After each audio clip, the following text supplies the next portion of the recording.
Vous étiez en salle d'attente et vous êtes maintenant admis dans ce webinaire. Bonsoir tout le monde. Bonsoir.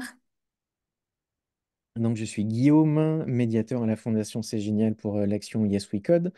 Mais je ne suis pas seul, je suis accompagné de ma collègue Alexandra, qui a coupé sa caméra mais qui a lancé l'enregistrement Bonsoir. de ce webinaire, car il sera disponible à la relecture sur notre Padlet comme tous les précédents webinaires de cette saison. Et je ne suis pas seul non plus, car je suis accompagné de Julie. Bonsoir. Donc le webinaire de ce soir, c'est le premier d'une série de deux sur la thématique Python, initiation au Python. Le premier donc ce soir, le second lundi 5. Euh, mais j'en dis pas plus. Et puis je vais laisser la parole à Julie pour ses propositions d'activités en Python. Tu nous diras comment on peut procéder. Et je crois bien qu'il est possible de tester en direct si on a une Oui. carte et que voilà, les participants veulent tester en direct. N'hésitez pas à poser vos questions dans le chat. Alexandra et moi-même allons les compulser, les regrouper pour en faire part à Julie de temps en temps. Julie, je te laisse la parole. Super, merci Guillaume et Alexandra et bonsoir à toutes et tous. Merci de nous avoir rejoints ce soir pour le webinaire. Donc oui, je vais insister sur ce qu'a dit Guillaume. Vous pouvez totalement poser vos questions durant le webinaire, hein. C'est l'idée d'être connecté en live. Contrairement au replay, vous êtes les bienvenus pour interagir. Donc soit via le chat, soit en allumant vos micros, caméras, si vous en avez envie, comme vous le souhaitez. L'idée, oui, ça va être aussi que si vous avez envie de tester les activités au fur et à mesure, je vais le faire de manière progressive. Pas forcément besoin de carte. Si vous l'avez sur vous, c'est parfait. Sinon, avec le simulateur, on pourra s'en servir. Donc, voilà, n'hésitez pas, s'il y a quoi que ce soit, vous nous interrompez. L'idée de ce webinaire, comme l'a dit Guillaume, c'est une initiation au langage Python et à l'utilisation du Python avec la carte microbit.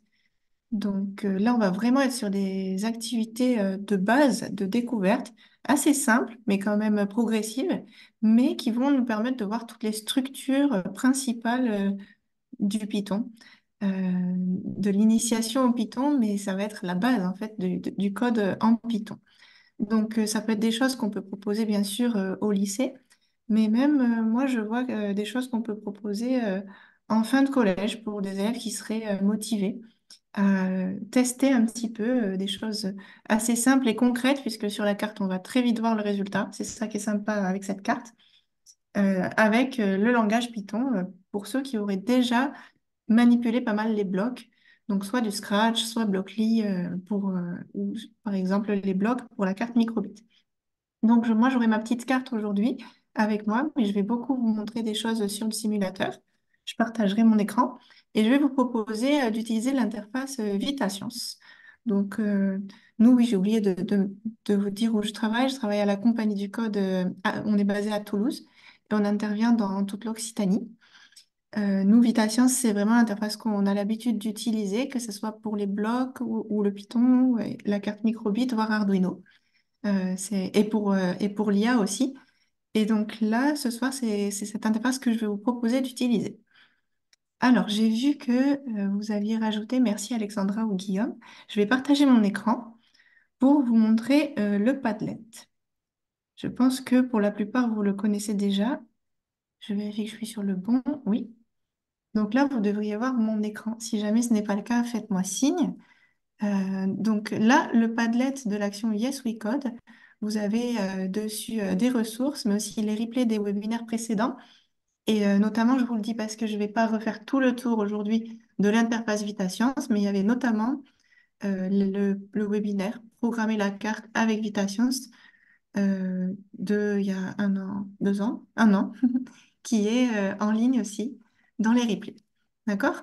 Donc là, on va pouvoir commencer directement sur VitaScience. Donc, je vous propose, ceux qui veulent tester en cours de route, d'aller sur l'interface VitaScience.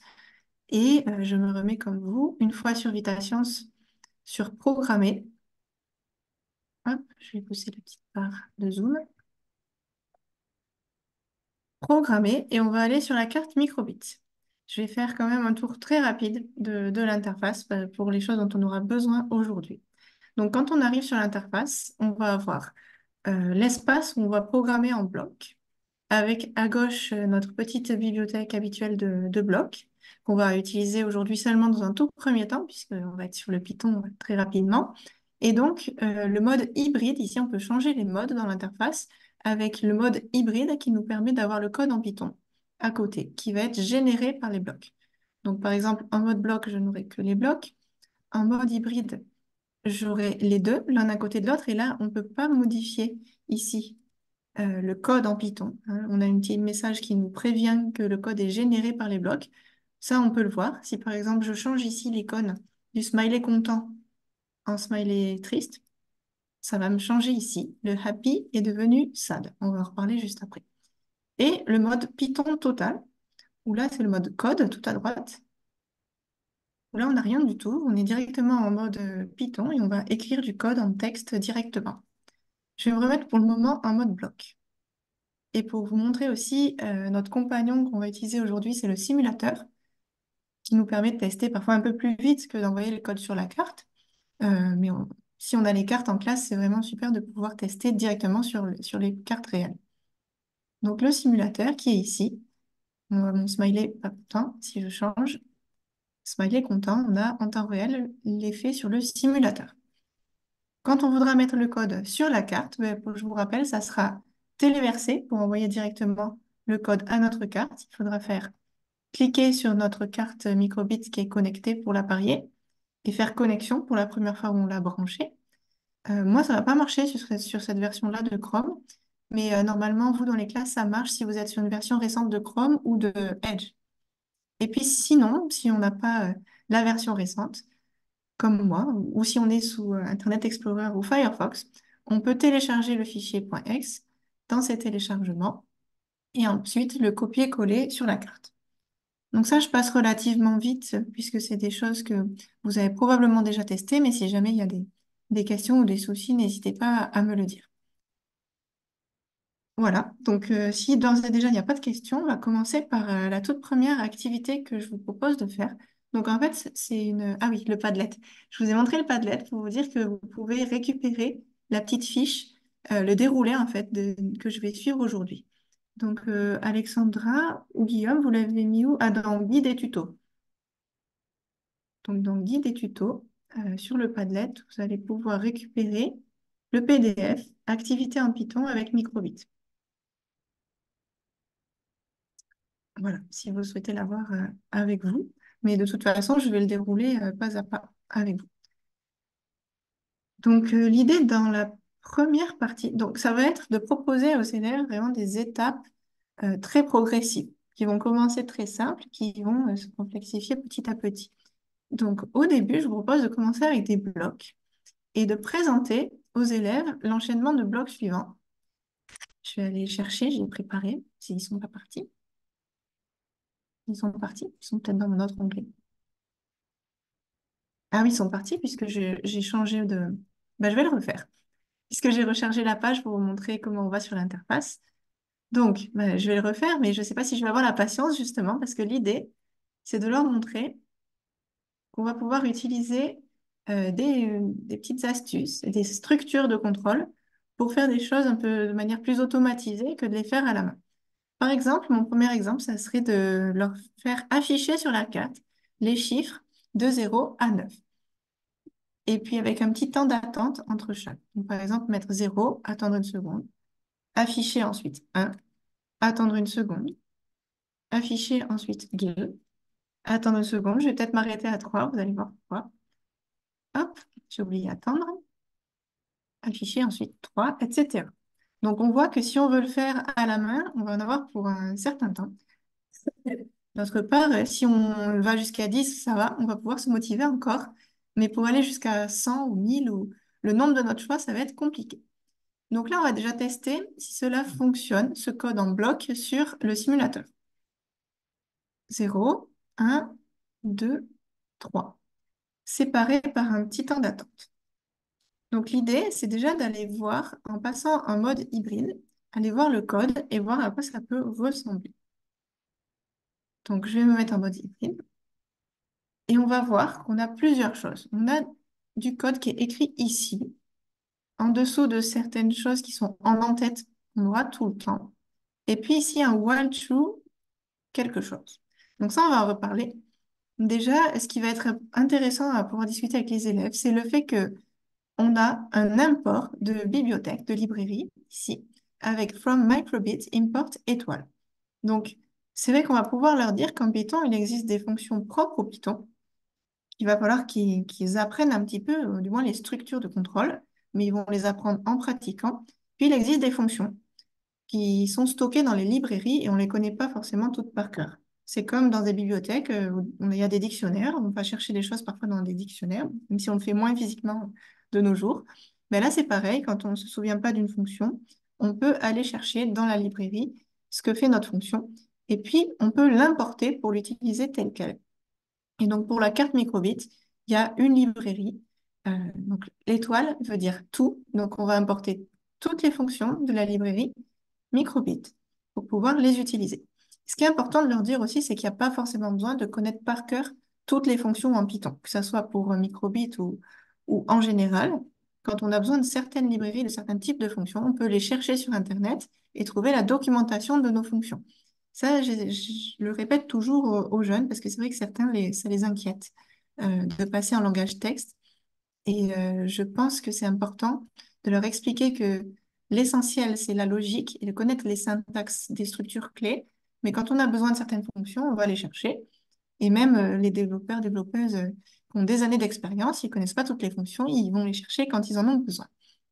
Donc tout ça pour leur montrer que ici, on va avoir par exemple la fonction qui nous permet d'afficher, qui sera display.show et ce qu'on veut afficher. Et puis, on voit qu'il y a une fonction ici qui nous permet d'attendre, qui vient de la librairie UTime. Et la fonction s'appelle sleep, qui est dormir, donc qui va dormir pendant un. Donc, on va se questionner, mais on voit que ici, c'est pas écrit, mais l'unité de la fonction sleep, c'est bien une seconde. Et ça, on a dû l'importer aussi, puisque la fonction UTime, la librairie UTime, elle n'est pas de base en Python. Donc là, elle a été importée avec le import UTime. Voilà. Le white true, on voit ici qu'il est vide. On ne sait peut-être pas encore ce que c'est. On va avoir largement le temps d'en reparler par la suite dans l'activité, mais on peut tout de suite deviner que ça va être tant que quelque chose reste vrai, et a priori ça va rester vrai, on va répéter quelque chose et ça sera donc notre boucle répétée indéfiniment. Julie, je me Oui, permets de te couper. Est-ce qu'on oui. me demande si tu peux zoomer dans le code en Ah oui, Python, c'est s'il vrai. te Surtout plaît? qu'en plus, j'ai découvert très récemment qu'on pouvait faire ça. Et je voulais vous le dire. Mais du coup, j'ai pas l'habitude qu'on puisse le faire. Je ne sais pas si c'est récent ou j'avais jamais vu. Et on peut zoomer et je vais tout de suite zoomer. C'est mieux là? Super, merci beaucoup. Ben oui, merci pour la remarque. Et donc, on peut zoomer soit dans les blocs, soit dans le Python. Donc ça, c'est super. Donc voilà pour cette première approche où on peut déjà analyser, décortiquer un petit code qui a été fait en bloc et voir à quoi ça ressemble en Python. C'est ce que j'ai l'habitude de faire avec les jeunes, même très jeunes, pour une première découverte. Euh, N'hésitez pas, s'il y a d'autres questions, à me le signaler. Donc ensuite, une fois qu'on a fait ça, je vérifie que j'ai rien oublié comme notion. Oui, le temps d'attente. Oui, oui, c'est vrai que certains vont peut-être ne pas avoir mis de temps d'attente. Et donc ça, c'est quelque chose que sur le simulateur, ça, on va quand même arriver à lire les chiffres défiler. Mais si vous testez sans aucun temps d'attente entre les chiffres sur la vraie carte, la vraie carte réelle microbit, vous n'aurez pas le temps de voir tous les chiffres. On arrivera directement au dernier, puisqu'il n'y aura pas de temps d'attente. Donc ça, de toute façon, c'est par l'expérience que les jeunes vont probablement s'en apercevoir et penser après à rajouter le temps d'attente. On voit que les fonctions ici qu'on a écrites en Python, qui sont en dehors en fait du while true, qui sont avant, c'est en fait tout ce qui va s'appeler dans nos blocs le démarrage. Et ça va être fait en préambule, c'est ce qui va être toujours fait en premier, avant de tomber dans la boucle répétée indéfiniment. Donc tout ce qu'on voudra faire juste une fois au démarrage, on pourra l'écrire comme ça, sans s'embêter. On n'aura pas besoin de mettre dans un while true. Voilà, donc ça c'était la première observation, on va dire, mais on va passer maintenant à l'action puisqu'on va leur demander aux jeunes si vous aviez ce code-là mais qu'on voulait afficher les chiffres déjà jusqu'à 10 et même potentiellement les nombres jusqu'à 100 voire plus, est-ce que il ferait comme ça ou est-ce qu'il ferait autrement? Donc là, je leur propose, en bloc, toujours, de réfléchir à comment faire pour avoir au démarrage, de jeter ça, enfin en tout cas une partie, et de trouver une autre manière de faire pour afficher les nombres, enfin, les chiffres, là en l'occurrence de 0 à 9, mais d'une manière plus directe, en tout cas qui marcherait et qui serait plus générale, et qui serait moins longue à écrire. Donc, je suppose que vous avez une petite idée. Ceux qui ont la carte, je vous laisse, ou en tout cas VitaScience et le simulateur, je vous laisse essayer de le faire pendant quelques secondes, puis on va le faire ensemble. J'en profite pour brancher, parce que j'ai pris le chargeur, mais je n'ai pas branché, avant d'être en difficulté de batterie. Et si vous avez une question, n'hésitez pas à me dire.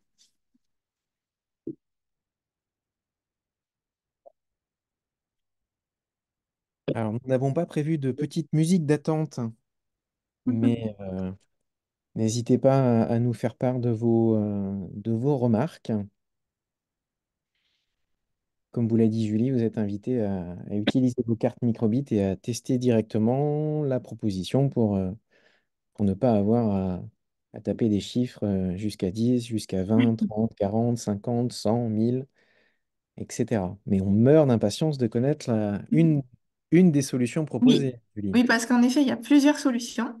Mais en tout cas, il y a une chose qui va être importante, c'est qu'on va devoir introduire deux notions clés de la programmation en général et en l'occurrence aussi du Python, qu'on va bien sûr après voir en Python, hein. C'est le dernier exemple là où je vous montre les blocs en premier, après on sera en code direct. Et donc, la première chose qu'on va voir, c'est qu'on va avoir besoin de la notion de variable. Ah, mais c'est exactement une proposition qui a été faite dans le chat. Donc, Ah, super, j'avais pas vu. non, mais c'est. Donc, tu as dit qu'il y en avait deux. Donc là, il y en a déjà une première. Peut-être que la deuxième va être proposée aussi. Euh, bon, en tout cas, la variable, ça va être très nécessaire. Donc, je vais l'appeler, bon, ce ne sera pas très original, mais je vais l'appeler nombre. Et je vais créer cette variable nombre. Donc, je suis partie dans variable, j'ai fait créer une nouvelle variable. Je fais OK. Et j'ai maintenant les blocs qui correspondent à ma variable. Et je vais pouvoir décider qu'au début, je vais commencer la valeur que je veux. Et je veux commencer à 0. Donc, je vais pouvoir faire, au démarrage, on affecte à nombre la valeur 0. Bon, on affiche 0, on attend une seconde, d'accord? Mais moi, je vais utiliser ma variable pour la faire varier, que ça soit d'abord 0, puis 1, puis 2, etc. Donc, si on veut aller jusqu'au chiffre 9, on va avoir besoin de faire ça 10 fois. Donc, je vais partir dans les boucles et utiliser un répété 10 fois. Hop, je le mets là, j'affiche et j'attends. Bon, là, on est d'accord, de toute façon, si les élèves testent, hein, et si vous testez, vous allez bien voir que ça ne va m'afficher que des zéros. Ça ne va pas s'incrémenter de un en 1. Et on va donc avoir besoin d'utiliser notre variable et d'afficher cette variable à chaque fois qu'on fait un pas de boucle. Donc, je vais prendre nombre et le mettre à la place du 0 ici pour que nombre change de valeur à chaque fois. Alors, on va tester déjà ce que ça donne. Puis, j'ai gardé mon temps d'attente entre chaque. On va tester ça, voir s'il nous manque quelque chose.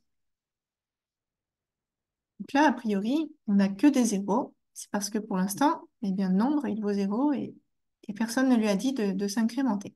On va reparler un peu des subtilités après en Python de la boucle for. Et donc, il va falloir qu'on dise, une fois qu'on l'a affiché, qu'on dise un nombre de s'augmenter de 1, donc de s'incrémenter. Et dans variable, on a ce bloc-là qui s'appelle ajouter à nombre la valeur 1. Donc, je peux le faire avant ou après d'avoir attendu, peu importe, tant qu'on le fait après d'avoir affiché. Donc là, cette fois-ci, on devrait être pas mal. Dans le simulateur, on devrait avoir 0, puis 1, puis 2, etc. Voilà, donc là, ça fonctionne bien.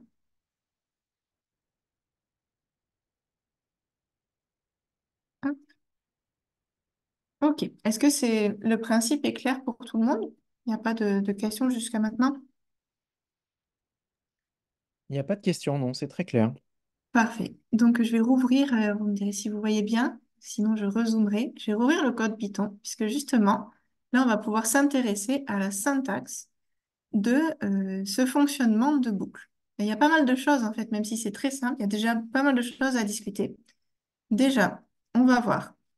On a notre boucle répétée en Python, ben, elle s'appelle la boucle for. D'ailleurs, pas qu'en Python, hein, dans pas mal de langages de programmation. Et ici, elle est écrite comme ça, for count. Alors, on ne sait pas ce que c'est cette chose, count à la base. In range 10. On va faire du franglais, hein, vous m'excuserez.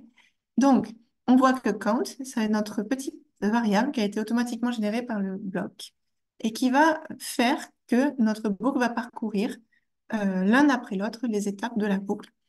Et combien d'étapes? Eh bien, ça va être indiqué par le range ici. Donc, range 10, ça commence à 0, ça se termine à 9. Ça fait 10 fois, mais le premier, c'est 0. Donc, là, on a bien aussi, avant notre boucle, notre nombre qui a été affecté avec une certaine valeur. On lui donne la valeur 0. On voit qu'après, il y a les choses qu'on fait dans notre boucle ici. Et ce qui est important aussi de faire remarquer aux élèves, c'est que ici, on a des indentations. Peut-être qu'au début, on va leur dire et ça va leur passer un peu au-dessus de la tête. Mais bah, dès qu'ils vont pratiquer le Python, ils vont très vite voir que ça ne marchera pas, puisque le langage Python n'est pas permissif, contrairement à d'autres langages. Par exemple, en C, C++, on peut oublier les indentations et ça peut nous poser des problèmes à nous parce qu'on peut se perdre dans la lecture de notre code, mais le code va quand même se compiler et s'exécuter. En Python, on va avoir un message d'erreur si on ne laisse pas les indentations des boucles for, et pareil après pour les boucles while et les conditions. Donc c'est bien de leur souligner. Peut-être qu'ils vont pas le retenir tout de suite, mais ils le retiendront quand leur code marchera pas et qu'ils verront que ça vient de ça. Donc, une autre chose à souligner, en plus de l'indentation, c'est les deux points qui sont importants euh, pour dire que c'est à partir de là que commence notre boucle. Et que tout ça, c'est dans notre boucle, ça c'est défini, explicité par l'indentation. On retrouve la fonction qui affiche, la fonction qui attend, sauf qu'ici on affiche cette fois notre variable nombre. Et puis, intéressant aussi de s'intéresser à cette syntaxe-là. Nombre égale nombre plus 1. En mathématiques, c'est un peu bizarre. En informatique, c'est la manière dont on incrémente une valeur. On lui dit nombre devient nombre, la valeur qu'il avait avant, plus 1. Si on affecte une nouvelle valeur dans nombre. On remplace en fait la valeur de nombre qu'il avait par une nouvelle valeur. Donc là, c'est encore un peu de l'analyse de code, hein. On crée le code en bloc, on regarde ce que ça donne en Python et on discute de pas mal de choses. Si c'est bon jusque-là, on va passer après à du code direct en Python. Je vérifie que j'ai rien oublié de dire. Non, on a l'air bien. Donc, s'il n'y a pas de questions, cette fois, je vais passer sur un onglet où je vais être en code total. Hop, j'ai même plus besoin pour l'instant de mon import de bibliothèque. Donc, je me mets en mode code. Alors, à partir de là, c'est sûr qu'une chose qui sera peut-être compliquée à gérer, c'est que probablement les élèves vont, alors pas tous, mais certains vont peut-être vouloir tester des choses avec les blocs, puis regarder ce que ça fait en mode hybride, puis le mettre dans le mode code. A priori, c'est pas si grave que ça, puisque ce qui compte, c'est qu'ils comprennent la logique et que de toute façon, nous, ce qui va nous importer, c'est vraiment les structures de contrôle dont ils auront besoin. Et on va insister sur le fait que les fonctions microbits, on va pouvoir leur fournir. Donc, si vous avez la petite fiche, pour rappel, et puis pour ceux qui sont arrivés en cours de route, la petite fiche que je vous ai fournie, elle se trouve dans le Padlet, dans Guide et tuto. Et c'est vrai que moi, je suis assez partisane de leur fournir certaines fonctions à l'écrit pour qu'ils puissent les utiliser dans leur programmation. Donc là, on va commencer avec quelque chose de très, très, très simple en code direct. Donc on part de rien, on part de zéro, une page blanche, avec quand même l'import des fonctions microbits. Comme on l'a dit, c'est nécessaire pour notre carte. Et on va leur suggérer d'afficher une icône et une icône de leur choix. Alors comme je vous le mets sur la petite fiche, je vais leur donner la syntaxe pour afficher. Donc je le copie, je vous le mets ici. Hop, display.show image.quelque chose. Et ce quelque chose, ben, on peut aussi leur donner la liste de choses qui sont possibles à afficher. Donc, je vous ai mis une petite liste, par exemple, hurt, happy, sad, umbrella, chessboard et butterfly. Alors, si j'écris, je vais peut-être pas en prendre un trop long à écrire, si j'écris sad, par exemple, hop, et que je teste dans mon simulateur, on voit un message d'erreur. Et ça aussi, il faut encourager les élèves, selon moi, à toujours tester et se dire que ça ne va pas nous casser le logiciel ou l'ordinateur de tester. En fait, s'il y a une erreur, ça leur dira qu'il y a une erreur. Le pire qui peut se passer, c'est qu'ils ne comprennent pas l'erreur, mais il faut tester. Donc là, on voit que ça me met attribute error, type object, blablabla, a microbit image has no attribute SAD. Et en plus, ça me dit quelle ligne. Bon, là, j'ai pas beaucoup de lignes, donc ça sera facile à trouver, mais ligne 3. Ben, pourquoi? C'est parce que la bibliothèque d'icônes, qui a déjà été programmée, déjà été codée, l'allumage des LED, eh bien, pour les petites icônes, c'est codé en majuscule. Le nom de l'icône est en majuscule. C'est un détail, mais il faut juste leur expliquer que si c'est comme ça que ça a été programmé, et que dans la librairie, l'image du smiley pas content, s'appelle en majuscule, dans ce cas, elle marchera que comme ça. Et si on met en majuscule, c'est bon. Et donc, s'ils veulent avoir le damier ou le papillon, ils vont pouvoir le tester.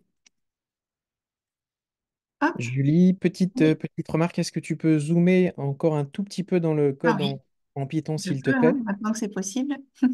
Et puis, alors une remarque personnelle, déjà, ça signifie que dans le simulateur, quand il y avait le message d'erreur, ben, il faut être un tout petit peu familier avec l'anglais, puisque le Oui, message d'erreur, lui, est systématiquement marqué en anglais. Et à la exactement. décharge de quelqu'un qui voudrait essayer de comprendre pourquoi il s'est trompé, j'ai remarqué que quand tu avais écrit SAD en minuscule, malgré tout, le mot était marqué en bleu, Oui, comme les mots c'est qui vrai, comme peuvent s'il être l'avait reconnus reconnu. comme show, Mm. comme butterfly ou happy, et donc c'est un petit peu contre-intuitif. C'est pas faux, oui. C'est vrai, comme s'il l'avait reconnu comme une instruction. Je ne sais pas pourquoi, c'est vrai. Peut-être il existe une autre fonction qu'il connaît, mais qui n'est pas un attribut de image. Mm. Voilà, donc bonne remarque. En tout cas, c'est sûr que pour l'anglais, dès qu'on va passer sur des langages texte et en informatique en général, la documentation, les recherches qu'on va faire dans les forums, il va y avoir peu quand même, il y en a, mais peu de documentation en français. Donc c'est vrai qu'il va falloir être le plus familier possible avec l'anglais. Et puis comme je dis aux élèves, il n'y a pas besoin non plus de parler et d'écrire comme Shakespeare ou de comprendre Shakespeare. On va avoir besoin quand même de mots qui sont assez souvent les mêmes et qui vont être redondants de l'anglais technique, quoi. Donc là, je vous ai téléversé le code sur ma carte microbit du papillon, donc butterfly. Et ça, déjà, ça peut être assez satisfaisant pour les élèves de voir, des élèves pas du tout familiers avec le Python, hein, de voir qu'ils ont déjà écrit leur premier programme qui fonctionne sur la carte. Donc ensuite, on va quand même faire des choses un peu plus difficiles. On va leur demander d'afficher, donc toujours au démarrage, d'abord un smiley content, par exemple. Ça, vous pouvez le faire avec les icônes que vous souhaitez, hein. Et puis ensuite, un smiley pas content. Donc par exemple, un smiley content, on attend une seconde, et après un smiley pas content. Donc pour ça, on va avoir besoin déjà de changer ici, de mettre content, pas content. Donc, ça, c'est facile. Donc je vais mettre happy. Alors c'est heureux et triste en anglais. Happy and sad. Puis hop, je recopie et je change happy en sad. Alors, je vous ai laissé le simulateur ouvert, je vous le relance pour que vous ayez le temps de voir. Donc là, vous allez voir, a priori, que dans le simulateur, vous les voyez, happy puis sad, mais ça ne sera pas le cas sur une vraie carte. Là, on l'a pas vu longtemps, le happy. On a tout de suite vu hein, le deuxième, puisqu'on n'a pas mis de delay, on n'a pas mis de temps d'attente entre les deux. Donc là, pareil, je vais faire exprès de vous montrer des choses qu'on peut faire, les erreurs qu'on peut faire. Si je mets utime.sleep, ou même déjà si je mets sleep, hein, sleep 1, et que je teste, il risque de me dire qu'il ne connaît pas ça. Il ne me dit rien du tout. Ah là, c'est vrai qu'il n'est pas très explicite. Donc, c'est vrai que la fonction sleep, il ne la connaît pas. Elle vient de la librairie utime. Donc, je mets utime.sleep. Je reteste. Et là, problème, il m'a bien mis le smiley, et puis il est coincé. Name utime is not defined on line 4. Donc là, c'est parce que je n'ai pas remis mon import de temps de la librairie temps, time. Donc, je vais refaire import time. Import utime. Elle s'appelle utime. Et donc là, normalement, si je relance du début, on aura bien happy, puis un temps d'attente de 1 seconde. Tiens, je vais mettre 2 pour changer. Allez, je vais mettre 3, comme ça on verra si ça marche bien. Et sad. Donc je réessaye. Happy et Un, 2, sad. 3. Et si tu veux relancer le simulateur, tu as aussi sous la carte le Oui, bouton c'est lecture. vrai. Mais parfois, ça marche pas pour moi. Donc je le relance. C'est pour ça que vous me voyez tout le temps. Ah, ok. Ouais, je sais pas pourquoi. J'ai déjà vu marcher, mais chez moi, il marche pas. Ah, C'est d'accord. peut-être Bon. sur ce Parce que PC-là. chez moi, effectivement, ça fonctionnait, donc je Oui, me oui, suis dit et, que enfin, c'était. avec les élèves en général, ça marche, mais je sais pas, ça doit être ma version de Chrome. Il faudra que je mette à jour. Mais oui, vous pouvez faire ça pour relancer le simulateur. Et pour info pour la carte, pour relancer la carte, vous savez peut-être déjà, hein, mais je le redis au cas où, c'est le bouton de derrière, le bouton Reset, qui permet de relancer le programme de zéro. Donc moi, je le fais, mais je le relance, désolé. Mais comme ça marche. Donc là, vous avez bien le smiley content, puis ça attend 3 secondes et on aura le smiley pas content. Voilà. Donc ça, c'est pas mal déjà. On a abordé pas mal de notions, mais puis on va quand même s'intéresser aux structures de contrôle maintenant, en leur demandant un petit défi, cette fois, que ça alterne, que ça clignote, entre guillemets, content, pas content, et tout le temps. Et donc pour ça, comme vous en doutez, ils vont être obligés d'utiliser eh bien, le répéter indéfiniment. Donc s'ils ne se souviennent plus, hein, et si vous non plus, vous ne vous souvenez plus, on peut chercher. Si vraiment on ne se souvient pas, ce qu'on peut faire, c'est aller dans le mode bloc, le mode hybride. Attention, par contre, ça supprime, ça écrase ce qu'on avait fait en mode code, d'accord? Puisqu'on est repassé en mode hybride et que c'est les blocs ici, donc, sur lesquels je rezoome, qui contrôlent le mode hybride. Donc, bah, ça nous permet de voir comment ça s'écrivait, si on ne s'en rappelait pas, le while true. Mais là, ça a effacé ce qu'on avait fait. C'est pas grave. On va faire, donc déjà, on va avoir... Ah, bah ça nous le remet, parfait, j'avais oublié. Ça nous le garde dans le mode code. Par contre, dans le mode hybride, ça ne nous le met pas, puisque ce code-là est la traduction de celui-ci en bloc.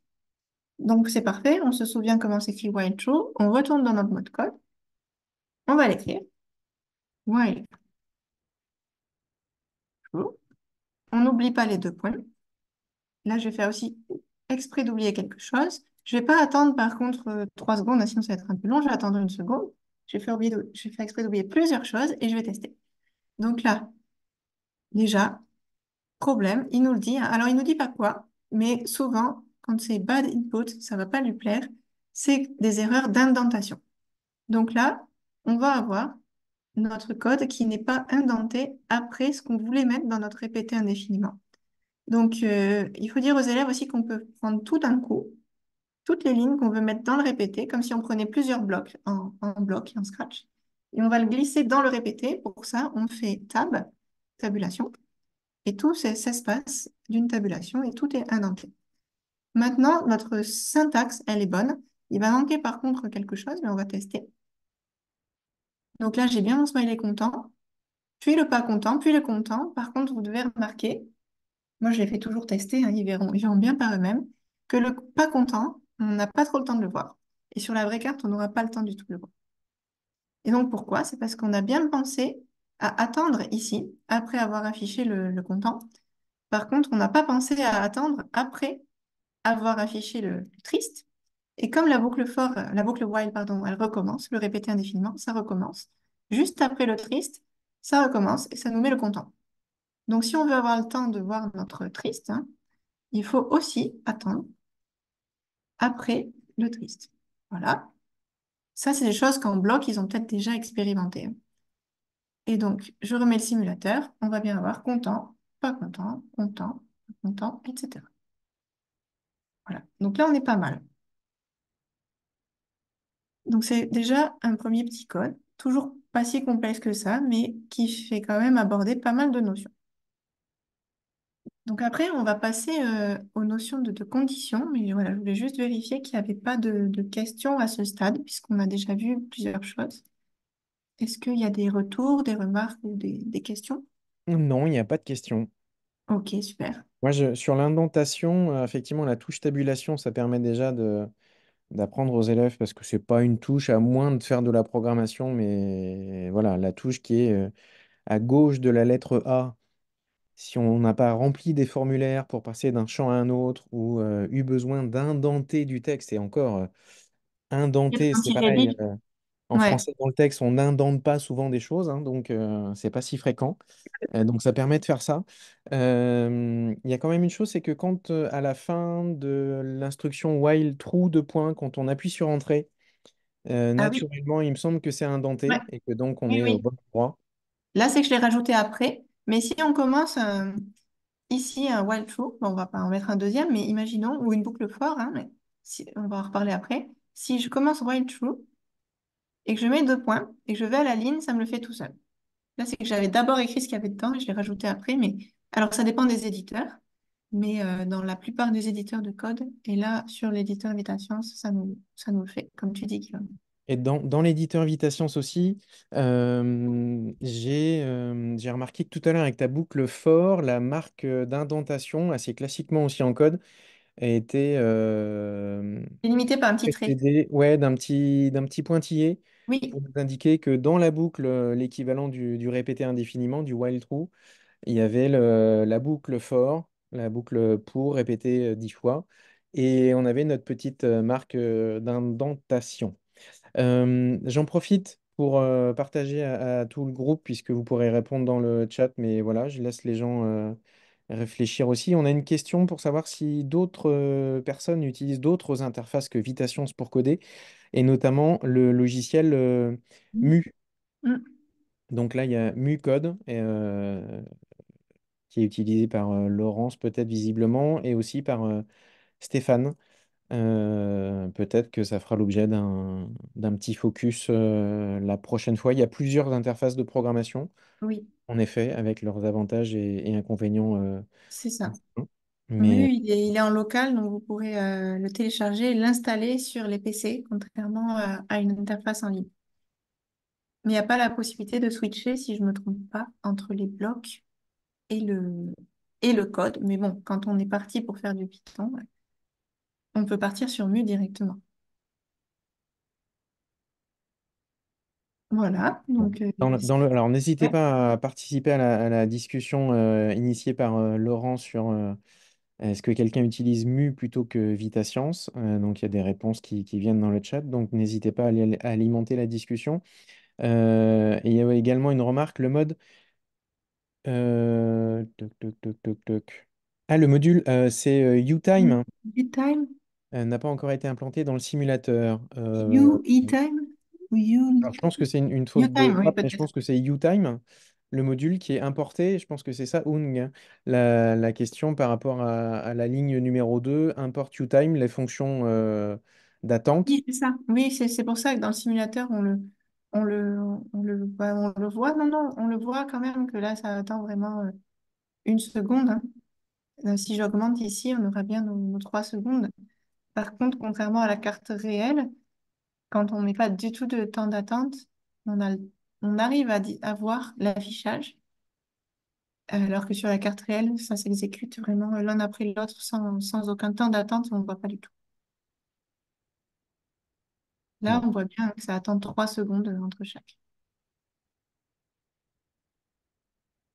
Voilà, donc si vous voulez, et si c'est bon pour tout le monde, on peut passer à la suite, où je pensais proposer du coup aux élèves de s'attaquer cette fois à la notion de condition et donc découvrir un peu la syntaxe des conditions. Si vous souhaitez toujours le faire de manière progressive et de faire des parallèles avec le bloc, ça dépendra de vos choix et par rapport à vos élèves. Vous pouvez aussi prévoir une petite activité en amont où ils vont avoir un petit défi à faire en bloc et regarder le code généré, à quoi ça correspond en Python. Là, je vous propose comme on l'a déjà fait pour la boucle for, on va directement passer sur le Python. Donc, l'idée, ça serait de leur montrer la syntaxe de la condition si, alors, donc qui sera if en Python, if et puis deux points, par exemple, if quelque chose, deux points, et on va essayer d'utiliser les boutons. Et donc, ce que je propose d'utiliser là, ça serait si le bouton est appuyé, si le bouton A, par exemple, le bouton gauche est appuyé, on aurait notre smiley content. Et si le bouton B est appuyé, on aurait le smiley pas content. Donc, je vous laisse essayer de le faire, sachant que quand même, ce que je vous donne et que je compte donner, moi, que je donne aux jeunes, c'est la syntaxe de savoir si le bouton est appuyé ou non. La mesure, en quelque sorte, la fonction qui permet de mesurer ça. Et c'est en Python, pour microbit, en micro-Python, button A is pressed. Donc, button A, il le connaît comme ça. Is pressed, c'est la fonction qui mesure si il est appuyé. Parenthèse, parenthèse, parce que c'est une fonction. Elle n'a pas d'argument, mais il y a quand même les parenthèses vides. Donc, si on veut écrire if button A is pressed, il nous faut cette syntaxe. If button A is pressed, et il nous faut les deux points. Et je vous laisse essayer de faire, du coup, avec ce qu'on a fait avant pour les affichages, avec la fonction display, de faire si le bouton A est pressé, on aurait le smiley content. Si le bouton B est pressé, on aurait le smiley pas content.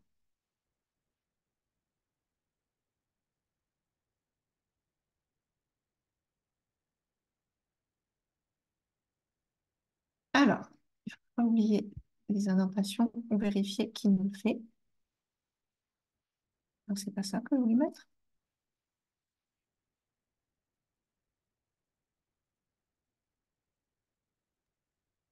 Alors, en parallèle des différents tests qui peuvent être faits, il y a effectivement une autre question soulevée sur Mu Editor, Mhm. avec le fait que par défaut, l'accès au fichier se fait sur le disque C, et c'est une partition sur laquelle les élèves n'ont pas accès Ah, par défaut dans les limitations qui sont faites. Donc ça, c'est effectivement soit à voir avec les administrateurs du site de votre établissement pour voir s'il est possible de modifier ça, ou sinon dans le paramétrage de Mu, éventuellement de voir si, je pense que ça doit pouvoir se définir, de justement écrire sur une partition sur laquelle les élèves auraient accès, puisque Stéphane, vous n'avez pas de souci avec ça, peut-être que vous pourrez nous renseigner si vous aviez modifié le paramétrage par défaut de Mu. euh, Parce que c'est quelque chose ça fait longtemps que je ne me suis pas plongé dans Mu Editor, j'avoue. oui, moi aussi, je l'ai utilisé occasionnellement, mais je suis souvent sur VitaScience, donc je n'aurai pas de retour à faire sur ça. Il faudrait voir entre enseignants qui l'ont utilisé dans les établissements. Et donc, en parallèle, j'ai fini le code, mais j'ai aussi fait exprès de faire une bêtise. Donc, on va voir si ça marche. Si j'ouvre mon simulateur, ah bah, directement, il me le dit. Name error. Name button B is not defined. Ligne 7. Et donc, en effet, j'ai fait exprès. J'ai mis ici, alors parfois je ferai des erreurs sans faire exprès, mais là, je vous l'ai mis pour qu'on voit. Pareil, hein, c'est sensible au cas, à la case. Le A, il est en minuscule. En fait, c'est comme ça que la fonction du bouton a été définie, hein. Donc, il comprend button A en minuscule et button B, hein, majuscule, il ne le connaît pas en fait. C'est button B en minuscule. Et on va voir si j'ai tout ou s'il me manque encore quelque chose. Donc là, j'ai plus d'erreur de syntaxe. Par contre, est-ce qu'il se passe quelque chose? J'appuie sur mes boutons et il ne se passe rien. Là, si je le mettais sur la carte, hein, ça serait la même chose. Donc ça, c'est aussi des choses qu'on teste plein de fois quand on est en bloc. Là, et peut-être dans le chat où vous allez réagir ou avec vos micros, qu'est-ce qui fait que mon code bah, ne fait rien? Il n'y a pas d'erreur de syntaxe, a priori. Il me manque quelque chose. Non, pas d'idée. C'est Si. vrai. Ouais. Moi, je sais, hein, mais, Non, mais c'est mais vrai. C'est ça ça. m'est déjà arrivé de me tromper et de ne pas m'en apercevoir, de être en train de chercher. Ah mince, est-ce que j'ai oublié une majuscule, deux points? Il manque Alors, quelque en disant c'est vrai, je pensais que c'était un petit indice et on a eu une réponse dans le chat de chose. il manque le while true. Et oui, il nous manque le while true, puisque là, c'est comme si on s'était mis dans au démarrage. Donc ça fonctionnerait si au moment où la carte démarre, je suis en train d'appuyer sur l'un des deux boutons, à ce moment-là précis. Mais sinon, le reste du temps, elle n'est pas en train de surveiller, entre guillemets, si on appuie ou non sur les boutons. Donc il me faut rajouter le while true, qui regarde en permanence, indéfiniment, si on est en train d'appuyer ou pas. Donc je vais refaire mon while true. Et puis, mon indentation, puisque comme je le mets avant, il ne va pas me le faire tout seul. Là, il me le fait, mais il ne me met pas mes if, donc je les sélectionne, je fais Tab. Et là, on est en train de regarder si on appuie ou pas. Juste pour information, les petites lignes que je saute, elles ne sont pas du tout nécessaires. C'est juste moi pour la lisibilité et ça, c'est vraiment au goût de chacun. Donc là, cette fois, ça devrait être bon. Et comme disait Guillaume, vous voyez que dès qu'on a deux indentations successives, il nous met des petites lignes verticales pour qu'on voit bien qu'est-ce qui est aligné avec quoi. Donc je refais. Enfin, ça devrait être bon, mais au cas où je le relance. Et donc si je fais bouton A, j'ai mon smiley content. Et si je fais bouton B, j'ai mon smiley pas content. Alors, une petite parenthèse, si on voulait faire quelque chose tout le temps, par exemple un cœur tout le temps, et seulement si j'appuie sur un bouton, le smiley, on pourrait, allez, on oublie le bouton B, on pourrait laisser juste notre bouton A, et puis mettre while true, on va display.show, je vous ai dit qu'on faisait de l'anglais, hein, du franglais, je veux dire, euh, image.hurt.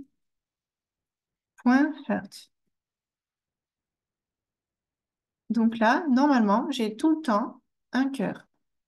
Alors, est-ce que j'ai bien écrit? Oui, non. Qu'est-ce que j'ai mal écrit? Chaud. On n'aura pas une Ah, question l'indentation. d'indentation. L'indentation, oui, oui, tout à fait. Hop, voilà. Il y a une réaction dans le chat également, Oui, hein, sur bien ça. vu, hein. Mais ça va. Et ça, je le dis toujours aux élèves ou à nos jeunes en atelier loisirs, hein. Il faut se dire que quand on code un texte, on fait en permanence des fautes de frappe ou des oublis. On oublie des deux points, des indentations. C'est pas grave. On fait, on teste, on voit que ça marche pas, on cherche d'où ça vient. C'est vraiment, on passe sa vie à faire des allers-retours entre regarder ce que ça donne, ça fait pas ce qu'on veut, on cherche pourquoi. C'est vraiment la logique, l'idée de la vie des gens qui programment. Donc là, on a bien notre cœur. Et normalement, si je clique sur le bouton, j'aurai le smiley. Alors, là, on va voir aussi qu'on n'a pas beaucoup le temps de le voir, hein. Hop, mais c'est pareil, si on voulait vraiment avoir le temps de le voir, il faudrait rajouter viewtime.sleep, puis au moins une seconde, voire deux. OK? Donc là, j'ai en général, en dehors de mon if, j'ai mon cœur. Et du coup, seulement dans mon if, button eyes pressed, j'aurai mon smiley. OK? Ça peut aussi s'écrire avec l'autre morceau du bloc si alors, qui peut être si alors, sinon. On peut mettre ici, du coup, le sinon en anglais qui sera else, deux points. Et on peut soit l'écrire à la suite, soit aller à la ligne, il me semble, en Python. Parfois, je confonds un peu avec le C. Et le mettre ici. Je saute une ligne juste pour la lisibilité. Là, il n'y a plus besoin de toutes ces lignes quand même. Voilà, donc là, normalement, ça marche aussi. Dans tout le reste des cas, j'ai mon cœur, mais si j'appuie sur le bouton A, j'ai mon smiley. Le smiley pendant 2 secondes. Et puis, dans le reste des cas, avec le else, si le bouton n'est pas appuyé, sinon, hein, on a le cœur. Donc voilà pour la petite activité qui utiliserait du coup les conditions. Et on peut bien mettre l'accent quand on fait ça du coup sur la syntaxe de notre condition if. If, condition est réalisée, deux points. On indente, ça veut dire que si c'est bien réalisé, alors on fait ça. Sinon, on fait autre chose. Le sinon, qui n'est pas obligatoire, ça dépend de ce qu'on veut faire. Voilà, donc je vérifie aussi que jusque-là, je n'ai rien oublié de vous dire. Oui, donc à retenir l'importance des indentations, surtout dès qu'on commence à avoir plusieurs choses imbriquées. Essayez de ne pas se perdre, c'est important. Mais la structure des indentations va nous rappeler la structure des blocs imbriqués les uns dans les autres. Et puis, l'importance de réfléchir à ce qui va être en dehors du while true et à l'intérieur du while true. Typiquement, comme on a vu, bah, nos boutons, si on ne regarde pas s'ils sont appuyés tout le temps, on le fait en dehors, alors on ne sera pas en train de surveiller et ça ne fonctionnera pas. Donc, maintenant qu'on a vu les conditions, je vous propose qu'on revienne en fait un peu en parallèle, faire le parallèle avec ce qu'on avait fait au début. Et on va juste utiliser la fonction display et revenir sur le premier petit défi en fait qui était de trouver une autre méthode pour afficher les chiffres de 0 à 9. Et là, on va voir si on arrive à le faire maintenant, comme ça, sans céder des blocs du tout. Donc, sans céder des blocs, on va demander aux élèves d'écrire en Python le code pour afficher les chiffres de 0 à 9. Là, on va avoir une petite discussion sur la syntaxe de la boucle for. Donc, afficher, bah là, du coup, c'est plus l'image qu'on veut, hein, c'est un nombre, quelque chose. Et justement, ce nombre, bah, on va devoir le créer. Donc, comment on crée une variable? On l'avait vu en tout début, mais on l'avait juste regardé. Bah, maintenant, on va le faire. On va créer la variable nombre. Alors, en Python, c'est un langage où on n'a pas besoin de dire quel est le type de notre variable. C'est-à-dire, il y a des langages comme par exemple le C, C++, on va devoir le dire si c'est un entier, si c'est un nombre décimal, si c'est une chaîne de caractères, en indiquant le type de la variable avant. En Python, il n'y a pas besoin. On dit juste nombre égale 0, et c'est parce qu'il a 0 dedans qu'il sait que ça va être un nombre, par exemple, et pas une chaîne de caractères. Donc, la définition des variables en Python, elle est assez facile. D'ailleurs, on n'a pas forcément besoin de la déclarer. On l'utilise quand on en a besoin. Donc là, on a nombre égale 0. Et puis, vous vous souvenez, notre syntaxe pour la boucle répétée en Python, c'est for. Alors, for quoi? For, et bien là, on peut avoir une variable qui peut être muette, qui va parcourir notre range. Donc, on peut l'appeler comme on veut. On va voir. Par exemple, moi, je vais l'appeler n. Et pour lui faire parcourir un range de nombres, je ne sais pas comment on va dire en français, une rangée qui va aller de 0 à 9, on va lui dire in range, et là, on va lui dire 10, pour qu'il le fasse 10 fois. On n'oublie pas nos deux points, on n'oublie pas notre indentation, et là, on lui dit ce qu'on veut afficher. Et là, c'est là, pardon, c'est là qu'on va pouvoir avoir notre petite discussion. Parce qu'on voit que cette variable muette, en fait, elle est locale à la boucle, mais du fait qu'on l'utilise pour le range, elle est créée. Donc, en fait, si là, je mets n, ça va marcher. On va pouvoir avoir nos chiffres de 0 à 9. Je mettrai le delay, le wait, le sleep après. On va regarder déjà. Là, hop, on voit bien que ça fonctionne. Personnellement, je préfère forcer, entre guillemets, les élèves à expliciter les variables et pas utiliser les variables locales de la boucle. C'est vraiment plus une habitude, mais c'est pour pouvoir bien comprendre déjà. Et puis pour voir que dans certains cas, ça va être plus simple si notre variable elle est incrémentée de manière explicite, puisque là, elle va de 1 à 1, c'est ce que fait le range, mais c'est pas forcément toujours ce qu'on va vouloir lui faire. Parfois, on voudra qu'elle aille de 2 en 2 ou autre, etc. Donc, moi, ce que je vous propose, c'est de bien Petite afficher. question, Oh, Julie, pardon oui, de t'interrompre, puisque dis-moi. tu parles de variables et de déclaration. Il n'y aura Oui. pas de conflit si jamais on déclare une variable n et qu'elle est utilisée dans la boucle for? Alors, si je me souviens bien, encore une fois, si je ne confonds pas avec notre langage, euh, la variable est locale à la boucle, c'est-à-dire C'est que une si on vraie fait question, hein. ça, J'ai aucune idée de la réponse, hein. C'est vraiment une question de béotien, hein, c'est mais vrai. genre, Si on fait ça, normalement, et qu'après on met display, je fais un test en même temps que vous, hein, je n'ai pas réfléchi en amont, n fois 2, par exemple, il est censé récupérer la valeur de n, mais je ne sais pas s'il va la récupérer là, puisque normalement elle est interne à la boucle. Donc, je vais tester. On va quand même lui mettre un petit wait là. On va peut-être pas le faire 10 fois déjà, on va faire 3 fois. et donc Et ça là, voudrait dire que on si là, il y va... aurait un message d'erreur en fait, Ah oui, on va voir. On puisque va s'il attendre un petit considère peu. que n est une variable intégrée à la boucle for, dans une Mm. plage de données d'ailleurs, on dirait en Mm. français. Ah, euh, et que du coup n n'existe plus sur ton appel de display, ben, Ouais. Object is not callable on line 10. Donc, il connaît pas n. Il peut pas appeler n, il le connaît pas. c'est Donc, marrant comme puisque la message variable est d'erreur. locale, en C, C++, c'est pareil. À la fin de la boucle, en fait, la variable, elle est supprimée par le programme. Elle est vraiment locale et interne à la boucle. Et elle existe que dans la boucle. Alors j'en profite puisqu'on était en train d'échanger. Il y a une question de Stéphane pour Ouais. ajouter des commentaires. Il me semble que c'est le Ah oui, dièse. c'est dièse, ouais. On peut le faire.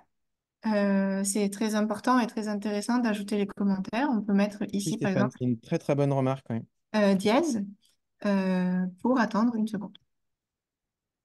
Donc, pour ceux qui ne sont pas familiers avec les commentaires, c'est du texte qu'on écrit dans notre fichier, notre éditeur de code, mais qui ne va pas être exécuté par le programme. Là, je peux avoir écrit ce que je veux, il va pas l'exécuter. Bah, si j'oublie par contre le dièse, vous voyez que là, déjà la couleur, elle change. Et que si je lance mon simulateur, il va pas être content. Et il comprend pas la ligne 8, quoi, parce que ça, c'est pas du code.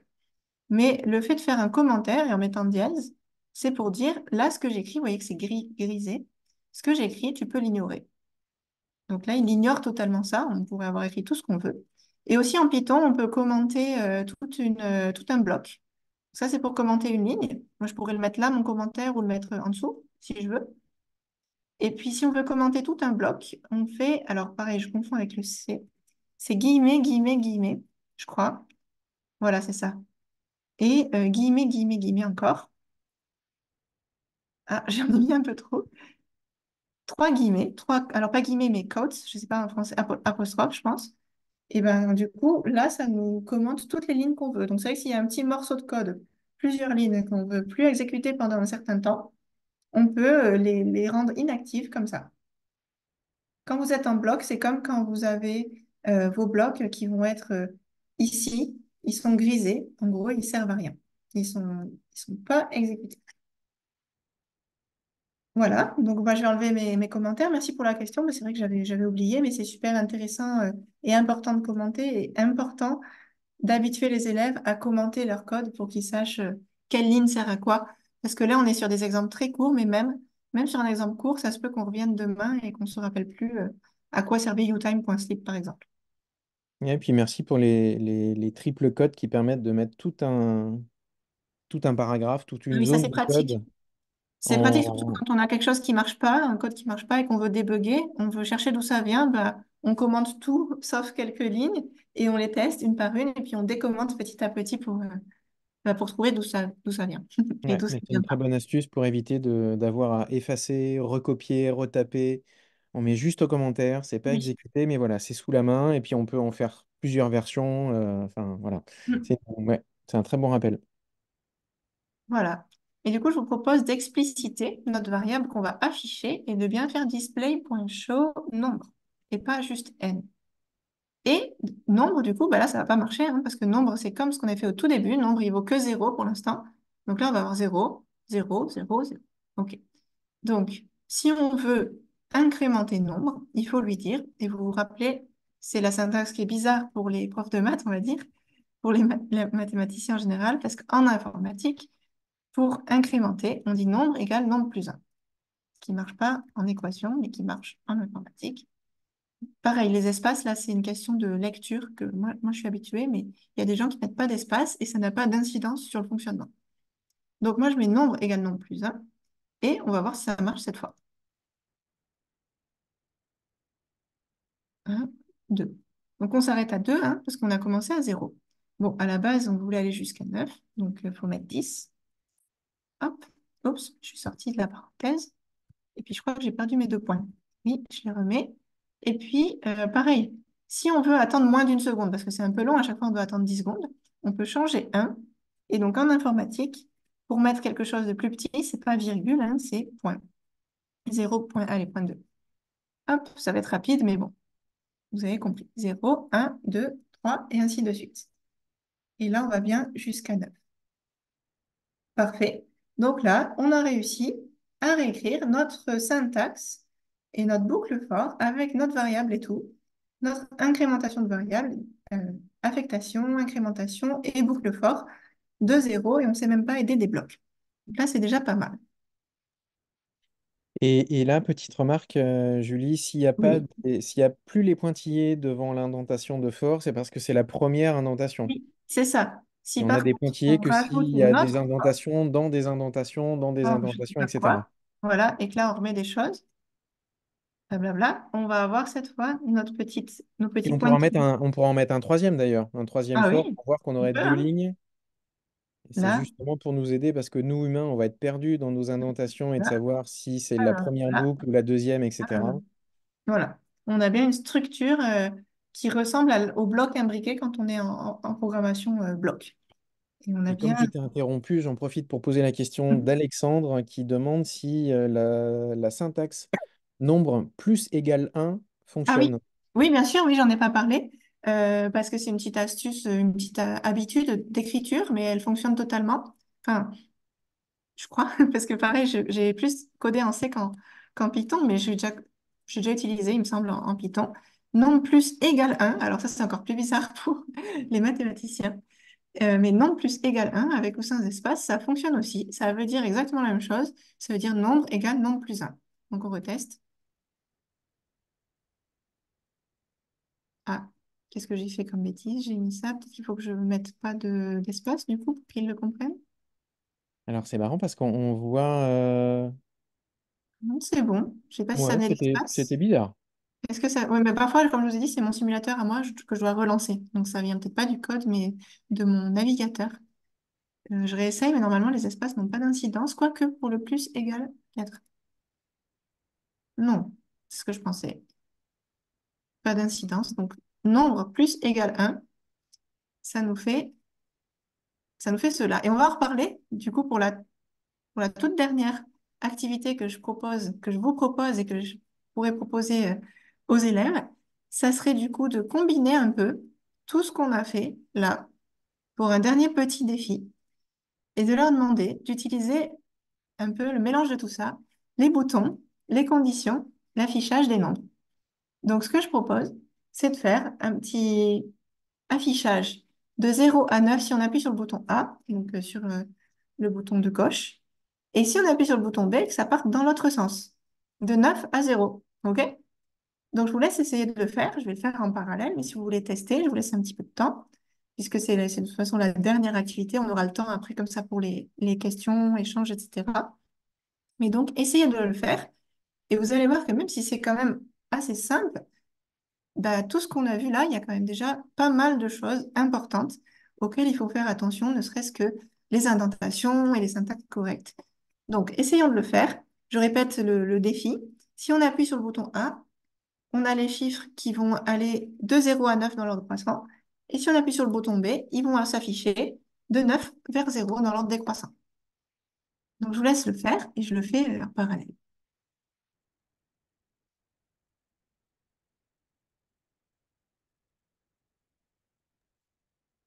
Ah, il y a quand même une chose dont tu n'avais pas parlé, je crois Ah bien, bon? c'est Dis-moi.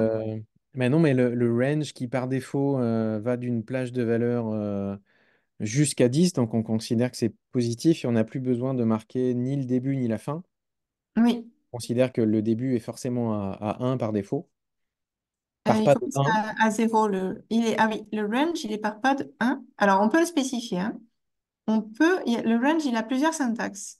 Ça, c'est la syntaxe qui lui fait aller de 0 à... Et il le fait le nombre de fois qu'on lui dit. Comme tu dis, là, ici, c'est 10, mais donc il va faire de 0 à 9. Si on veut lui dire de faire de temps à temps par pas de temps, il faut lui spécifier, alors, de mémoire, c'est 0,10,1 pour le pas. Mais alors, comme je disais en tout début, moi aussi, même si je code souvent, parfois je me souviens plus des syntaxes. Et toutes les fonctions, elles sont sur Internet. Donc, si on ne se souvient plus, on fait Python, range, et on regarde la syntaxe. Donc, par exemple, Python, voilà, sur cette documentation, Python range function. Euh, oui, bon. Hop. Et là, on va voir, voilà. Par exemple, create a sequence of numbers de 3 à 19 par incrément de 2 au lieu de 1. On lui dit 3, on lui dit 20 pour l'arrivée. Et oui, parce il s'arrête toujours à celui d'avant, puisque ça va lui dire le nombre de fois qu'il va le faire. Et par pas de 2. Donc c'est ça, le début, l'arrivée plus un et le pas. OK? Là, on n'en a pas eu besoin, mais c'est vrai qu'on peut utiliser le range de ces deux manières-là. Bah là, on va en avoir besoin dans ton deuxième exemple. Mhm. Il va falloir qu'on... Pas dans la manière dont je vais le faire, mais dans une autre manière. Ah, Avec une autre manière, on peut en avoir besoin. Et oui, on pourra tester. mais c'est Parce que ça moi, qui je est vais chouette en utiliser ça. informatique, c'est qu'il y a plein de manières différentes. Oui, C'est intéressant pour... ça, c'est vraiment intéressant. Il y a plus de souplesse à partir du moment où on écrit son code, et donc en Python ou autre chose. oui, En bloc, il y a quelques souplesses, mais peut-être qu'il y en a encore plus en Python. Et que finalement, enfin, pour moi, je ne sais pas si c'est pour toi, si c'est pareil pour toi, Julie, pour moi, il n'y a pas forcément de bonne ou de mauvaise manière de coder. On l'a vu là avec nombre égale nombre plus un ou bien nombre plus égale un. Il y a des gens que ça mm, va perturber, il y en a d'autres qui vont se dire, ouais, j'ai gagné des caractères, trop bien, je gagne du temps, c'est chouette. Et donc finalement, de proposer plusieurs manières de faire et que chacun puisse s'approprier la manière qui lui convienne, bah, je trouve que c'est encore plus flexible et peut-être qu'on va encore récolter plus de manières, plus de gens qui vont dire, ah tiens, bah, je préfère faire ça, je vais le faire à ma sauce, je vais le faire à ma manière. Ça me va C'est bien de ça. le faire comme j'ai envie, moi. C'est ça, en programmation, il y a des écoles, des philosophies, chacun a sa manière de coder. Et comme tu dis, il n'y a pas une meilleure manière que l'autre tant que ça fonctionne.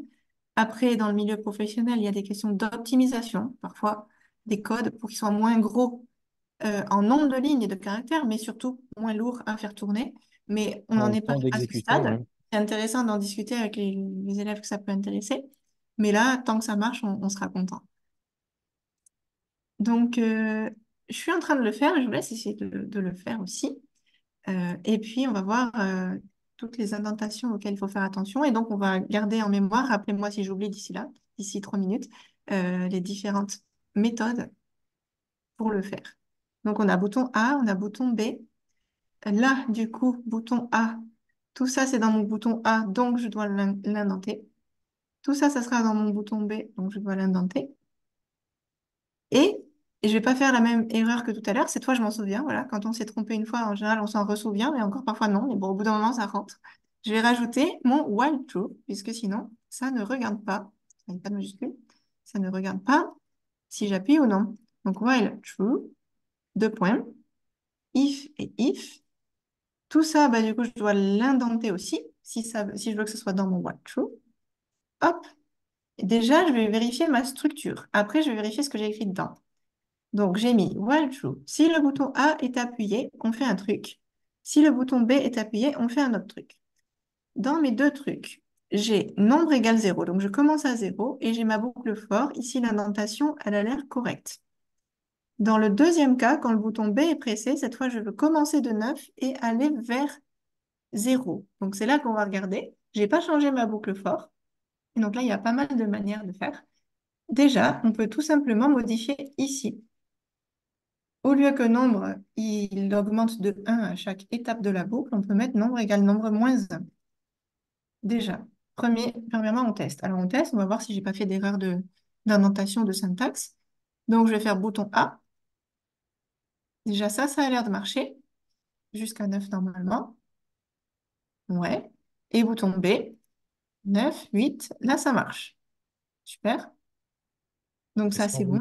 si on veut coder comme Alexandre, j'imagine qu'on peut mettre un On peut nombre mettre moins moins égale égal 1. 1. Ouais, c'est ce que j'allais faire. Moins égale 1. On reteste. Du coup, là, on est à 0. Je reteste en partant de B. Normalement, il faut que je le relance, mon simulateur. Comme quand on clique sur B, on remet bien le nombre à 9, il devrait bien partir de 9. Je teste. Bouton B, 9, 8, etc. Donc là, ça marche. Parfait. Alors, j'ai pas testé sur la carte, mais c'est par souci de temps, hein, mais je peux le faire pour ce dernier programme. Mais c'est surtout parce que c'est plus facile de vous partager mon écran que de vous montrer ma carte. Mais ça va faire exactement la même chose sur notre carte. Je le téléverse sur ma carte. Et donc, l'autre idée que vous aviez peut-être, c'était de modifier la syntaxe du range et de mettre range, du coup 9, j'imagine. C'était ça votre idée peut-être? 0, moins m. Ouais, c'est ça. J'ai pas l'habitude, mais on va tester. Chacun, c'est... Peut-être faudrait mettre 10 du coup. 10, non, sinon il va commencer à 10. Moins 1 peut-être. On va tester. Et, et du coup, on enlève ça et Et on on fait affiche juste n. un display de n, ouais. Ouais. Voyons, du coup, bouton B, 9. Et là, peut-être qu'il va s'arrêter à 1 parce il fait pas le dernier. Voilà. Si on veut vraiment avoir 0, il faut aller jusqu'à moins 1 puisqu'il ne fait jamais le dernier. Oups. Voilà. Donc là, normalement, il va bien aller de 9 à 0. Ah, il faut que je le relance, désolé. Ouais, ton simulateur a bien voulu un Ouais, peu, mais pas c'est trop. c'est Chrome. C'est ma version de Chrome. Ah non, c'est parce que le même Chrome sait qu'il est 19h11 et donc C'est c'est ça. bientôt la fin. Le Voilà. temps des questions-réponses. Et puis, vous n'y échapperez pas dans le chat. Je mettrai le questionnaire. Je vais le mettre dès maintenant, d'ailleurs. Parfait. Et Le sur ma questionnaire carte, d'évaluation du webinaire. Sur la carte, on a bien du coup le code qui fonctionne. Alors j'avais changé mon slip en seulement 0,2 secondes au lieu de 1 pour gagner du temps. Donc ça va assez vite, mais on a bien du coup le code qui fonctionne sur la carte. Et donc toutes ces petites captures d'écran, je vous les ai mises dans le document qui est sur le Padlet ou que vous aviez peut-être déjà téléchargé. Donc voilà, on va prendre un petit temps d'échange avec vos questions. Et si vous avez des questions a posteriori, bien sûr, toute l'équipe Yes We Code et de la Fondation C'est Génial est là. Et je vous ai mis en plus mon mail en bas du document, si jamais vous avez des questions précises à m'adresser. Voilà. Donc je vais arrêter le partage, je le remettrai seulement si besoin et on va aller voir si vous avez des choses à nous partager, des retours, des impressions ou des questions. Merci beaucoup, Julie. Alors, il y a une question de Hung. Alors, moi, j'ai apporté, pendant que tu donnais tes éléments de code, sur Mu Editor, j'ai mis un lien vers la documentation en anglais qui précise qu'ils ont voulu, pour éviter de savoir où aller chercher ces fichiers à l'installation, c'est justement prédéfini à tel endroit. Et donc, sans doute qu'il n'est pas possible de choisir un autre endroit pour retrouver ces fichiers de travail dans Mu.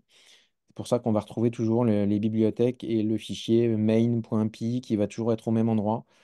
Donc apparemment, c'est par simplification, mais là, il se trouve que ça serait problématique. Euh, une question de Hung pour savoir si il y avait une génération automatique des blocs. Peut-être que, peut-être que là, du coup, moi, je peux partager mon écran qui est Ouais. là. Mais je vais revenir sur la base de programmation, puisque là, on parle de Python. Donc, sur le site Citation, puisque c'est celui qu'a utilisé Julie et moi également très, très souvent, si je vais ici dans l'interface Python, je vais avoir, et c'est relativement nouveau. Alors, je vais faire des petits zooms plus d'un côté et de l'autre, Je crois que je sais même pas du coup si c'est si nouveau. ici et là. Oui, je ne sais pas si c'est si nouveau que ça, mais Ah, tu es sur l'interface. Tu es sur l'interface Python? oui. Ah oui, si, ça, je sais. Et donc là, pour le coup, Un microbit, du coup, Python. si je voulais, moi, rajouter quelque chose, on voit qu'il y a une génération Mhm. en temps réel. Donc là, si je mets un print bonjour, on voit bien que mon code à droite, qui est bon, hein, qui est vrai. Alors, il manquerait les imports de microbit, il manquerait, puisque là, c'est du Python, hein, on n'est pas, c'est pas du Python dédié à microbit. Mm. Mais malgré tout, on voit que j'ai bien un bloc qui s'est généré, mais comme on voit qu'ici dans le texte, c'est en bleu, donc il va afficher le texte bonjour qui est ici entre simple cote en vert. Et bonjour, ben, ça signifierait qu'il va afficher le contenu de la variable bonjour. Donc il faudra définir au préalable, indiquer que bonjour, avec la même syntaxe, hein, bonjour égale. Waouh, écriture bizarre là.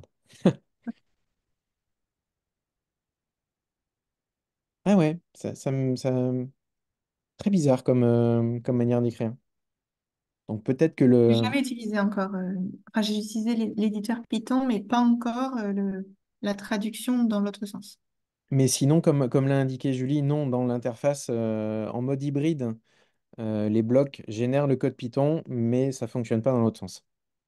Mm. Moi, j'avais une question pour les personnes qui restent, et vous êtes nombreux, vous êtes encore 16, de savoir si vous utilisiez des lexiques, enfin, comment est-ce que vous essayez de faciliter l'appropriation du Python? Est-ce que vous imprimez des fiches avec des instructions, avec la syntaxe, avec, avec peut-être justement le fait que dans le image.show, enfin show image, c'est un i majuscule.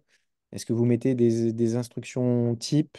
Est-ce que vous laissez les élèves aller voir les blocs qui génèrent du code et faire des copier-coller? Comment ça Bonne se question, passe oui. chez vous? Moi, c'est la question de ce serait quoi les différentes méthodes pour s'approprier tout ça, à part bah, il faut que ça rentre et donc il faut en faire, il faut. Sachant que moi, je Voilà. tiens à dire que c'est pas la meilleure méthode que j'ai utilisée là, parce que, enfin, si c'est imprimé, je pense que c'est bien. Mais vous avez vu souvent que j'ai fait des petits copier-coller pour gagner du temps, pour pas tout réécrire. Moi, je suis partisane quand on apprend le langage, c'est bien qu'on ait qu'on nous fournisse des fonctions, mais c'est bien si les élèves les tapent eux-mêmes sans copier-coller, puisque c'est comme ça que ça les entraîne à se mémorer, se remémorer de ces syntaxes-là. Après, on peut aussi utiliser des copier-coller, ça revient un peu à la logique d'utiliser des blocs déjà préfaits. Encore faut-il les mettre aux bons endroits. Je sais pas comment vous faites vous. Il y a une chose dont on n'a pas parlé quand même par rapport à ça. Alors, il y a Stéphane déjà qui nous dit qu'il a un tutoriel sur Internet. Et s'il est dans le... Je pose la question, mais s'il est dans le chat, c'est qu'il est... bon, on pourra le remettre sur le Ouais, Padlet peut-être. je l'ai récupéré. Ah oui, c'est pour la radio, super. Oui, là, c'est déjà plus avancé, mais ça peut être sympa, une activité avec la radio en Python, ça peut être chouette. Alors, une remarque de Python qui sera intégrée à Capital, qui gère plusieurs ENT. Oui, oui, oui, il y a du Python, comme du GeoGebra, comme VitaScience, comme plein d'autres fonctionnalités. L'avantage, c'est que c'est directement intégré dans Capital avec les connexions, les identifiants. Donc ouais, c'est pratique. Et moi, ce que je voulais vous partager comme dernière info, mais il est déjà 19h17, donc je vous ai mis, hein, je vous rappelle, dans le chat le lien pour compléter notre questionnaire de satisfaction. Et c'est le choix I du webinaire de ce soir pour Python. Hop. Et je voulais partager rapidement l'autocomplétion pour essayer de gagner du temps. Si là, je voulais un display euh, dans les choix, ici, Ouais, c'est vrai, j'en ai pas parlé. il y a des propositions. Et alors moi, je suis pas Il là pas les très connaît pas content parce que toutes. je vois pas de choses qui me plaisent beaucoup, mais Non, il les connaît pas toutes. il les connaît pas toutes. Mais souvent, on a vu quand j'étais en train de taper du texte, il y avait des propositions qui étaient faites. Ce qui peut permettre d'avoir accès à un espèce de petit lexique, une petite base de données d'instructions qu'on pourrait écrire. Mais là, par exemple, image, alors il faudrait que je descende peut-être. Non, même pas. Non, je crois qu'il connaît pas. Je suis pas sûre qu'ils connaissent les fonctions qui sont dans la librairie Microbit. Ah, peut-être juste en micro-Python classique, quoi. Peut-être, ouais. À vérifier, mais ça pourrait être ça. Bon. Oui, pour encourager des troisièmes à passer sur du Python, moi, je pense que l'intérêt, il est important et peut-être qu'ils ne le mesurent pas encore à leur âge, mais ben voilà, les blocs, c'est génial. Enfin, moi, je suis une grande défensrice, je sais pas comment on dit, défenseuse de Défenseuse, je crois, hein. voilà, de l'utilisation de la programmation par bloc, même avec des adultes, hein. Pour ceux qui connaissent pas, pour s'initier, on peut faire des choses quand même très poussées déjà en bloc. Mais après, c'est vrai que dans le monde du travail, même si c'est de plus en plus utilisé, il y a des langages no-code et des langages blocs qui sont utilisés. Dans le monde du travail, on va être beaucoup sur du Java, du Python, du Mm. C++, JavaScript. Donc, c'est sûr. Et puis, bien sûr, il y a la question du lycée, comme Stéphane l'a dit dans le chat. Bien sûr, au lycée, il y aura du Python, mais que ce soit du Python ou un autre langage texte, ce qui est important, c'est déjà qu'ils consolident la compréhension de la logique en bloc ou pas, ou en texte, et puis après, qu'ils apprennent une syntaxe ou une autre. C'est vrai que c'est quand même bien de se motiver à passer au langage texte, puisque c'est ce qui va être le plus après utilisé dans la vie professionnelle. Mais moi, quand même, je défends le fait que ce qui est important, c'est vraiment d'avoir compris la logique. Et ça, que ce soit en bloc ou texte, dans les deux cas, c'est la même logique. On va peut-être pouvoir s'arrêter sur cette question de logique. Il est 19h20. Merci d'être restés aussi nombreux, nombreuses jusqu'à la fin de ce webinaire. Merci beaucoup, Julie, pour tous Bah, ces avec plaisir, exemples de code merci. et le document que tu nous as partagé en tutoriel et qui sera présent dans le Padlet, bien évidemment. Je pourrais Merci à également tout le monde et ajouter pour votre participation, c'était très sympathique. celui de Stéphane sur gcworks.fr avec plusieurs tutoriels. Je vous ai remis un tout petit peu en amont, mais je le remets maintenant, Le lien vers le questionnaire de satisfaction en termes de mesure d'impact, c'est toujours important, intéressant pour nous de savoir ce qui vous a plu et ce qu'on peut améliorer pour la prochaine fois. Et la prochaine fois, c'est ce lundi, lundi 5 également, avec donc toujours sur une initiation à Python et le témoignage d'enseignants qui ont participé au concours Yes We Code avec un labyrinthe imprimé en 3D commandé par radio avec la carte microbit, mais codé en Python par leurs élèves. Donc voilà, il y aura leur témoignage lundi soir du comment ça s'est bien passé pour ce projet Yes We Code. Merci beaucoup à toutes et à tous. Le webinaire sera disponible d'ici la fin de la semaine à la relecture. Très belle soirée ou très bonne journée si vous nous regardez en plus tard, à n'importe quel moment de l'année, de la journée, voilà. À très Merci. bientôt. Bonne Merci. soirée. Bonne soirée. À bientôt. Merci. Merci à toi, Julie. Merci beaucoup. Bonne soirée. Bonne soirée.